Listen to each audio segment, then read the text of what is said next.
বাংলাদেশের তিনবারের নির্বাচিত প্রধানমন্ত্রী, বীর মুক্তিযোদ্ধা শহীদ রাষ্ট্রপতি জিয়াউর রহমানের স্ত্রী বেগম খালেদা জিয়া। প্রিয় দর্শক, আওয়ামী লীগের জন্য বিরাট দুঃসংবাদ। কেননা দুঃসংবাদ বলছি, এর কারণ আপনারা পুরো ভিডিওটা দেখলে বুঝতে পারবেন। দেখা যাচ্ছে ডাক্তার ইউনূসের সাথে অবশেষে বেগম খালেদা জিয়া দেখা করছেন এবং বেগম খালেদা জিয়া তার সাথে দেখা করার পরে তাকে এমনভাবে মূল্যায়ন করলেন ডক্টর ইউনূস, আপনি দেখলে অবাক হবেন। পুরো ভিডিওটি আপনাদের দেখাবো, তারপর দেখলে বুঝবেন যে তাহলে কি এই ছিল ডক্টর ইউনূসের মনে, এই ছিল সম্মানিতদের মনে। পুরো ভিডিওটি দেখলে আপনারা বুঝতে পারবেন বিষয়টা। ডক্টর ইউনূস বলেন এক যুগ ধরে তারা কোনো কিছুই পদক্ষেপ নিতে পারেনি এবং অবশেষে তাদের সময় এসেছে। কি সময় এসেছে আপনারা অবশ্যই বুঝতে পারবেন, কারণ তাহলে কি আবারও বিএনপি ক্ষমতায় আসছে এমন কোনো ইঙ্গিত দিল ডক্টর ইউনূস? আপনাদের কাছে কি মনে হয়? আপনারা একটি রেকর্ডিং শোনাবো, রেকর্ডিংটি শুনলে আপনারা বুঝবেন ডক্টর ইউনূস তিনি বিএনপিকে কতটা সমর্থন করতেছেন। তিনি বিএনপিকে কি আবার ক্ষমতায় চান?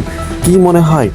আপনারা জানেন ডক্টর ইউনূস আওয়ামী লীগকে দুই চোখে সহ্য করতে পারে না, কেননা শেখ হাসিনা তার সম্পর্কে অনেক বাজে মন্তব্য করছিল এবং শেখ হাসিনা এটাও বলছিল যে পদ্মা সেতুতে নিয়ে তাকে টুস করে ফেলে দেওয়া হবে। এবং বিএনপি অবশেষে ডক্টর ইউনূসের সাথে যোগ দিলেন এবং যোগ দেওয়ার পরে পরবর্তীতে কি হতে চলেছে এটা তো আপনি আমি সবাই আন্দাজ করতে পারছি।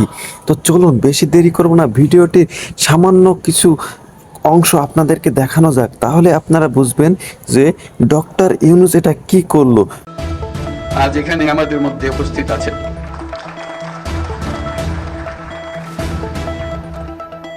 এক যুগ ধরে তিনি এই মহাসম্মেলনীতে অংশগ্রহণ করার সুযোগ পান নাই, আজকে সুযোগ পেয়েছেন। আমরা সবাই আনন্দিত এবং গর্বিত যে আমরা এই সুযোগ দিতে পেরেছি আপনাকে। শারীরিক অসুস্থতা সত্ত্বেও এই বিশেষ দিবসে সবার সঙ্গে শরীক হওয়ার জন্য আপনাকে আবারও ধন্যবাদ।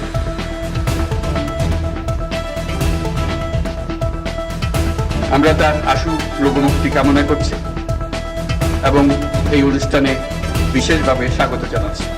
পুরো বাঙালি জাতির মন ভেঙে দিল, কারণ বাঙালি জাতি চায়নি যে বিএনপি ক্ষমতায় আসুক এবং আওয়ামী লীগ ক্ষমতায় আসুক এবং নতুন করে কোনো সরকার গঠন হোক যারা দেশের উন্নয়ন চায়।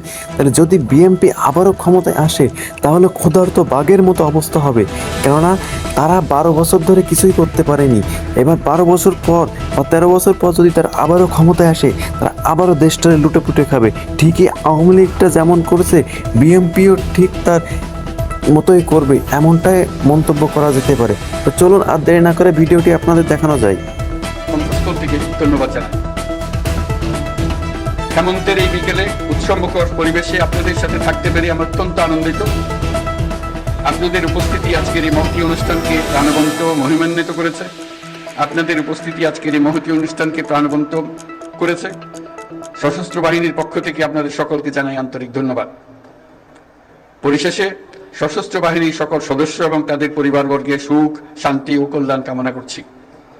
আপনারা সকলে যেন দেশের উন্নয়ন ও অগ্রগতি সাধনে সশস্ত্র বাহিনী দিবসের আদর্শ ও অনুপ্রেরণায় উদ্বুদ্ধ হয়ে ঐক্যবদ্ধভাবে কাজ করে যেতে পারেন সেই কামনা করছি। আমি আমার বিদেশি বন্ধুদের উদ্দেশ্যে দুটি কথা বলি। My dear friends who R attending this